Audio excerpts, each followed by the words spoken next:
ओम नमः शिवाय। हर हर महादेव। जय महाकाल। कैसे हैं आप लोग? आशा करते हैं महादेव की कृपा से आप लोग ठीक होंगे और हम महादेव से यही आग्रह विनती करते हैं कि आपका जीवन सुखमय हो और आपकी इच्छा मनोकामना पूर्ण हो। देखिए, आज की जो तिथि है वह आपके लिए बहुत ही विशेष है, क्योंकि आज 21 दिसंबर बृहस्पतिवार मार्गशीर्ष शुक्ल नवमी है। अगर इस दिन का नक्षत्र देखा जाए तो रेवती है। इस नवमी तिथि और नक्षत्र रेवती के संयोग से यह शुभ दिन बन रहा है। अगर आज के दिन कोई भी व्यक्ति, चाहे स्त्री हो चाहे पुरुष हो, भगवान शिव को विधि पूर्वक, इस बात का विशेष ध्यान रखें, विधि पूर्वक बेलपत्री पर शहद और चंदन लगाकर उनको समर्पित कर देता है, उसके घर से सारी दिक्कतें, सारी परेशानियां आसानी से समाप्त हो जाती हैं। चाहे उसके घर में कितनी बड़ी दिक्कत परेशानी क्यों ना चल रही हो, चाहे उसके घर में धन से जुड़ी कोई समस्या हो, उसके घर में धन आ ही नहीं रहा हो, कितने माताएं बहनें और भाई बंधु तो यह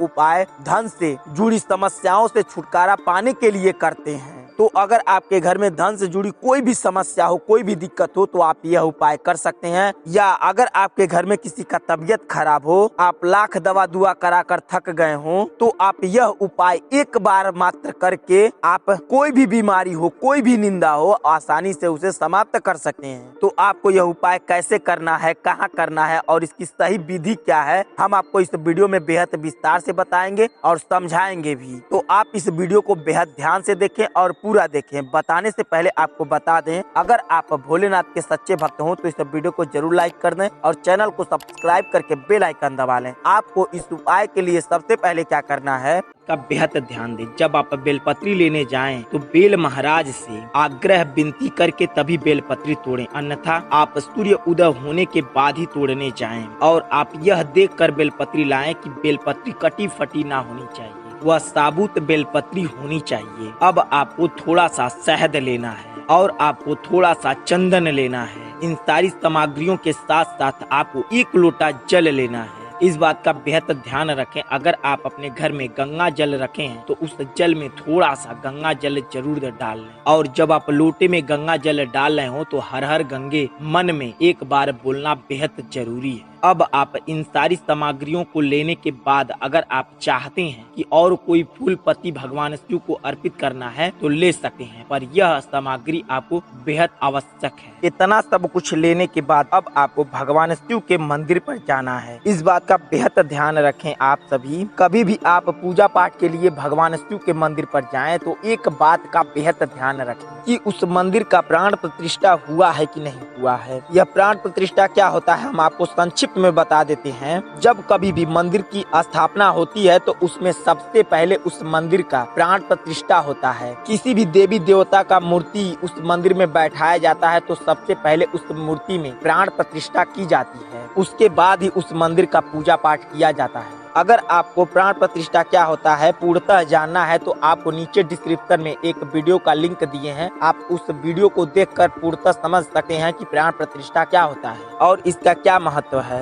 जब आप शिव मंदिर पर चले जाएं, घंटी को 3 बार बजाकर हर हर महादेव का नारा एक बार लगा लें, उसके बाद ही उस मंदिर में प्रस्थान करें। अब आपको उस मंदिर के द्वार से थोड़ा सा उत्तर साइड सारा सामग्री रखकर भगवान शिव का मनन कर लें। उसके बाद आप भगवान शिव के सम्मुख बिल्कुल बैठ जाएं। इस बात का बेहद ध्यान रखें, जब आप शिवलिंग के सामने बैठ रहे हो तो आपका मुख बिल्कुल पूरब की दिशा की ओर होना चाहिए। अब आपको सबसे पहले तीनों बेलपत्री को अपने सामने रख लेना है और उस पर थोड़ा सा चंदन और शहद को मिलाकर उस बेलपत्री पर आपको ओम बनाना है। जब आप बेलपत्री पर ओम बना लें तो उस तीनों बेलपत्री को एक साइड में रख दें। उसी चंदन और शहद के मिश्रण से आपको शिवलिंग पर ओम बनाना है। इस बात का बेहद ध्यान रखें, जब आप शिवलिंग पर ओम बना रहे हो तो आपके मन में ओम की गूंज होनी चाहिए और कोई भी अवधारणा आपके मन में नहीं चलनी चाहिए। ओम की गूंज के साथ आपको शिवलिंग पर ओम बनाना है और कम से कम आप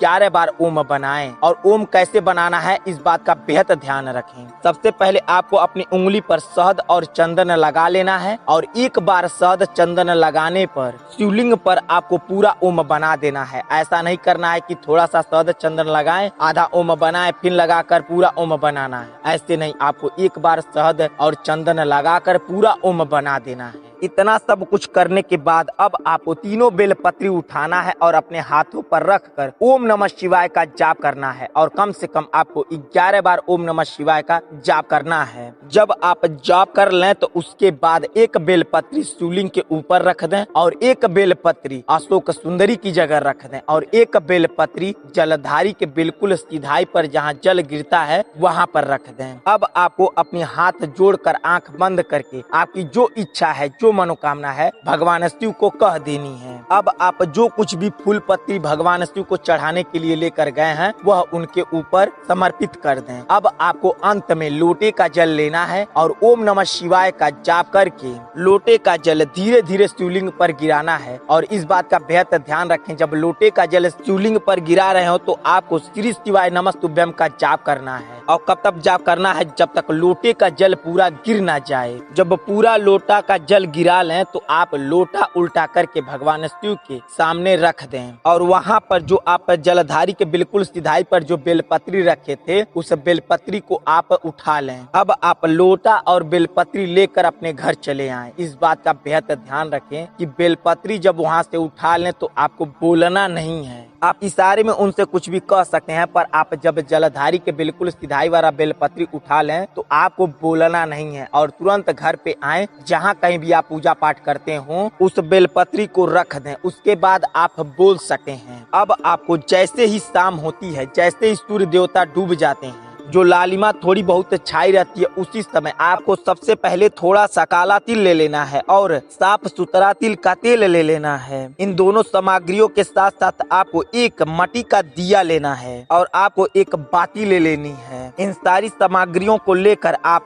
माता तुलसी जी के पास चले जाएं। अगर आपके घर में माता तुलसी जी ना हो तो उसके लिए भी हम आपको बताएंगे कि आप यह उपाय कहाँ करेंगे और उसको कैसे करेंगे। तो इसलिए इस वीडियो को बेहद ध्यान से देखें और पूरा देखें। जब आप माता तुलसी जी के पास चले जाएं तो सबसे पहले आपको क्या करना है? सबसे पहले आपको काला तिल थोड़ा सा माता तुलसी जी के जड़ में डाल दें। तिल डालने के बाद आपको हाथ जोड़कर आंख बंद करके माता जी से आपको अपनी सारी दिक्कतें बता देनी है। अगर आपको कोई दिक्कत है तो उनको बता देनी है। अगर आपकी कोई इच्छा मनोकामना है तो उनको बता देनी है। अगर आपका कोई काम अटका पड़ा हो तो भी उनको बता देनी है। अब आपको 2 दाना तिल लेना है और ऐसी जगह रखना है जहां आप दीपक रख सकें। 2 दाना तिल का रखने के बाद उसके ऊपर ही दीपक रखना है। इस बात का बेहद ध्यान रखें। तिल का 2 दाना आप रख दें, उसके ऊपर दीपक रख दें। उसके बाद उस दिए में तिल का तेल डालें। अब जो आपके पास बाती बची है वो उस बाती को लेकर माता तुलसी जी के जड़ को अच्छी तरीके से उसमें छुआ दें। छुआने के बाद वह बाती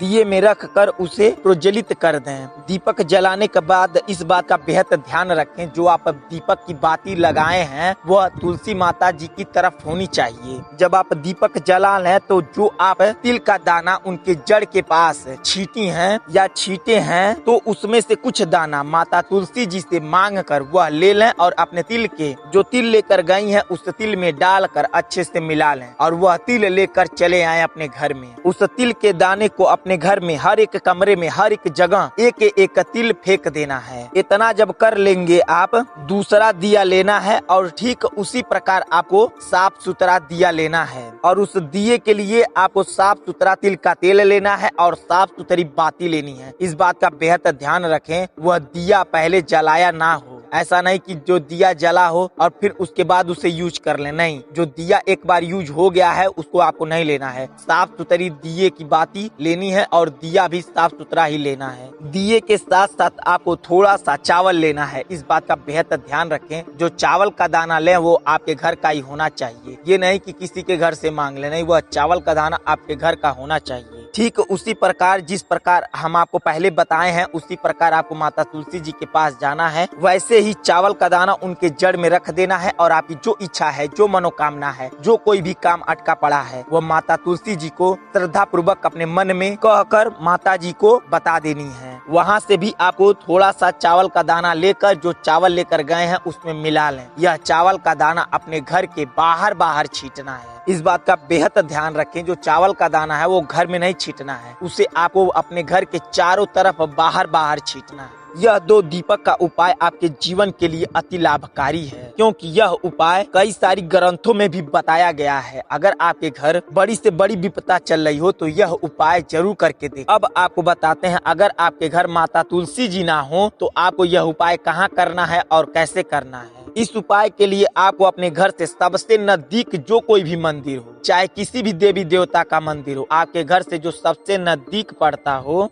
उस मंदिर के पास चले जाएं। उस मंदिर से सबसे नजदीक जो फल देने वाला पौधा हो, जो फल देने वाला पेड़ हो, उस पेड़ के पास जाकर वहां पर यह उपाय कर सके। हाँ, इस बात का बेहद ध्यान रखें, जब आप मंदिर पर जाएं तो सबसे पहले जिन किसी का भी मंदिर हो, चाहे माता जी का हो चाहे भोलेनाथ का हो, आप उस मंदिर पर जाके अच्छी तरीके से पूजा पाठ कर लें। तब उसके बाद किसी भी वृक्ष के पास आप यह उपाय कर सकें। अगर यह उपाय आपको अच्छी तरीके से समझ में आ गया हो तो कमेंट बॉक्स में आप जिस किसी भी देवी देवता का पूजा पाठ करते हो उनका नाम कमेंट बॉक्स में जरूर लिख दें, और इस वीडियो को लाइक तो जरूर करें और चैनल को हो सके तो सब्सक्राइब भी कर सके हैं। चलिए मिलते हैं आपसे अगली वीडियो में, तब तक के लिए श्री शिवाय नमस्तुभ्यम, हर हर महादेव।